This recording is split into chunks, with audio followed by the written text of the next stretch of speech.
अस्सलाम वालेकुम नाज़रीन, मैं हूँ वसीम अली। आप देख रहे हैं चैनल न्यूज़ पॉइंट। नाज़रीन, इमरान खान ने एक बार फिर से अपने खूनी मार्च का जो है वो अंदिया दे दिया है। रात को आपको वीला के अंदर भी बताया था, लेकिन अभी आप उसके अंदर एक अहम पेशरफ्त आई है कि तहरीक इंसाफ के एक वज़ीर हैं, उन्होंने बाकायदा तौर पर ऐलान कर दिया कि मुझे कोई नहीं रोक सकता। हम अपने जो लाइसेंस याफ्ता जो हमारा असला है हम वो लेके जाएंगे लॉन्ग मार्च के अंदर, हमें कोई जो है वो इससे रोक नहीं सकता। और इसके अलावा इमरान खान जो कह रहे हैं, उन्होंने पाक फ़ौज के इदारे को डायरेक्टली अब वो कह रहे हैं कि ये चौकीदार हैं, हमारे पैसों के ऊपर जो पलते हैं, हमसे तनख्वाह लेते हैं।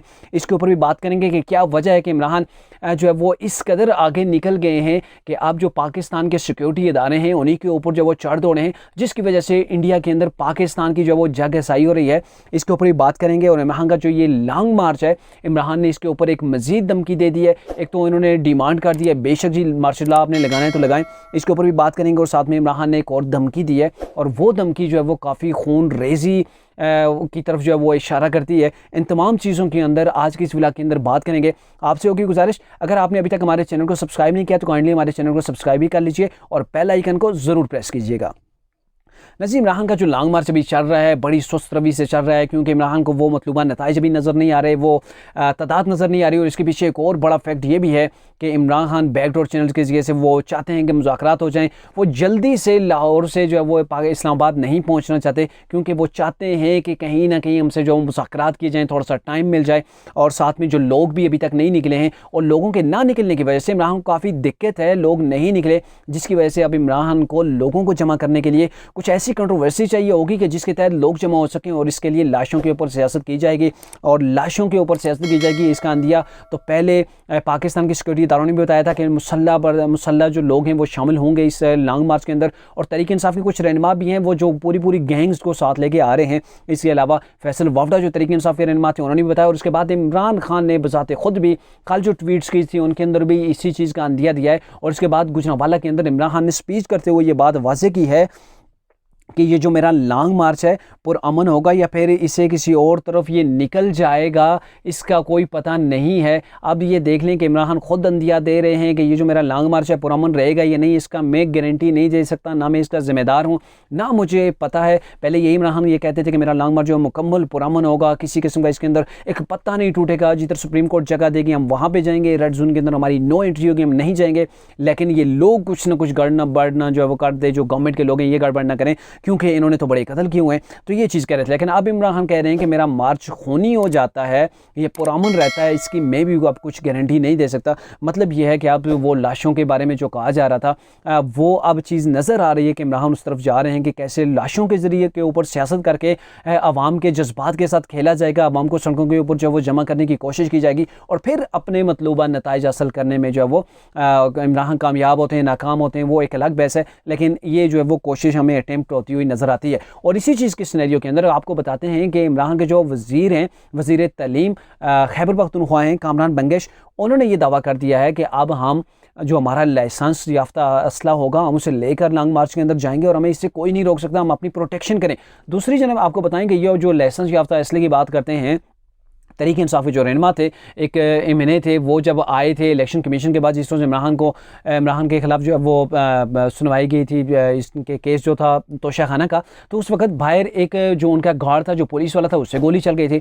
तो वो अगर एक जो ट्रेन शख्स है उससे गोली चल सकती है, तो आप लोग जो लाइसेंस वाले असला ला रहे हैं। और उसके बाद जो अली मीन गंडापुरी की जो एक ऑडियो लीक हुई है जिसके अंदर वो दावा लोगों से डिमांड कर रहे हैं कि आपने कितने असला, कितने लाइसेंस और कितने बंदों को लाना है, तो उसके बाद तो ये बात बड़ी वाज़ेह हो रही है कि आपका मुकम्मल प्लान जो है वो आपने वफाक के ऊपर चढ़ाई करनी है, अपने बंदों को टारगेट करना है, या वफाक के बंदों को करना है, या गवर्नमेंट के बंदों को करना है, या फिर इदारों के बंदों को करना है। ये तो बड़ी वाज़ेह है, कुछ ना कुछ तो आपने गड़बड़ करनी है।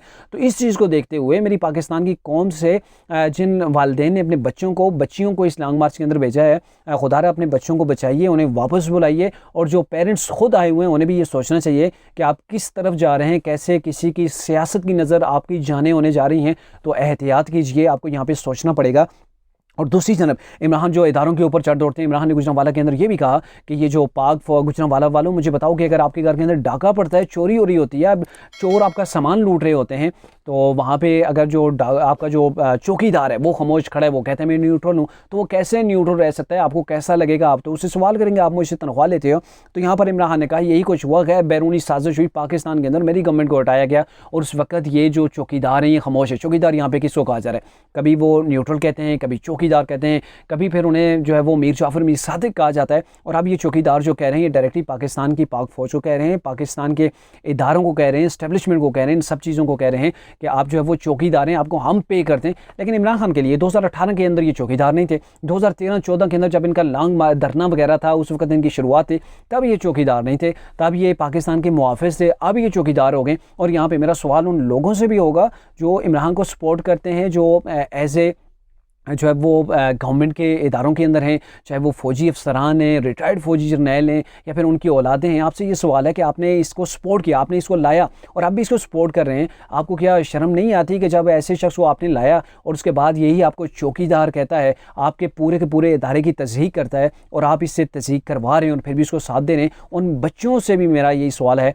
कि आपके पेरेंट्स की जब इंसल्ट होती है, वो यूनिफॉर्म पहन के जाते हैं, वो पाकिस्तान का फ़ख्र होते हैं, लेकिन एक शख्स जो खड़ा होकर ये कहता है कि ये तो चौकीदार हैं, ऐसा लफ्ज़ उनके लिए, पाकिस्तान के मुआफ़िज़ों के लिए जिन्होंने पाकिस्तान के लिए अपनी जानें कुर्बान की होती हैं, उनके लिए जब ये बोलता है कि आपको शर्म नहीं आती, फिर भी आप उसी को सपोर्ट करते हैं, उसी के धरने, उसी के लॉन्ग मार्च के अंदर जाते हैं और उसी को आप जो है फंड भी कर रहे होते हैं। तो यहाँ पे ज़रा सोचिए, यहाँ पे लाखों जो पाकिस्तान के जो इदारों के लोग हैं, जो फ़ौजी थे, उन्होंने अपनी जानों के नजराने पेश किए, कई मासूर हैं, इन्होंने कई जंगें लड़ी और पाकिस्तान के अंदर जब दहशतगर्दी उरूज के ऊपर थी तो यही लोग हमारे मुआफ़िज़ थे। और आज इमरान उन्हें उन्हें जो है वो कह रहे हैं कि आप चौकीदार हैं, आप बैरूनी साजिश के तहत जो है वो हमें हटाया गया, आपने सपोर्ट की उनकी, आप बैरूनी साजिशों के आला कार हैं। तो ये अगर चीज़ें बोलते हैं तो आपको भी इस बारे में सोचना पड़ेगा। तो ये चीज़ है कि आप इमरान को लाशों की भी सियासत की ज़रूरत है। और ये जो इमरान के जो बयानिया है, जो पाक फ़ौज इदारों को डैमेज कर रहा है, तो इसकी हमारी दुनिया के अंदर जगह सही हो रही है। इंडियन टीवी के आप उठा के कोई भी देख लें उनका प्रोग्राम, उसके अंदर इमरान को शाबाश दी जा रही है कि आपने वो काम किया जो हम करने जा रहे थे, लेकिन आप जो है वो एक्सपोज खुद ही कर रहे हैं, तो आपने हमारा काम जो है वो आसान कर दिया है, अब हम आपको जो है वो लाइक करते हैं। तो ये इमरान की जो पॉलिटिक्स है, आहिस्ता आहिस्ता वो आगे बढ़ने के ऊपर जो है वो गामजन है। अब जो गवर्नमेंट है वो भी इस चीज़ को सोचने पर मजबूर हो गई है कि अब इमरान को इस्लामाबाद के अंदर दाखिल होने दिया जाए या नहीं। और इसी सिलसिले के अंदर जो रेड जोन का हियाता था उसको बढ़ा दिया गया है, कई अहम मजीद मकामात को भी रेड जोन के अंदर दाखिल कर दिया गया। दफ़ा जो है 144 जो है वो नाफिज़ किया जाएगा, या शायद मेरे ख्याल में अभी भी नाफिज़ होगा, तो उसकी जो खिलाफ वर्जी करेगा उसके खिलाफ एक्शन लिया जाएगा। क्योंकि इमरान ने ऐसे बयानात दिए हैं, इमरान के वज़रा ने ऐसे बयानात दिए हैं, और जो असले की जो ऑडियोज़ वगैरह लीक हुई हैं, तो उसके बाद गवर्नमेंट को भी इंतहाई अहम इक़दामात जो है वो उठाना पड़ेंगे।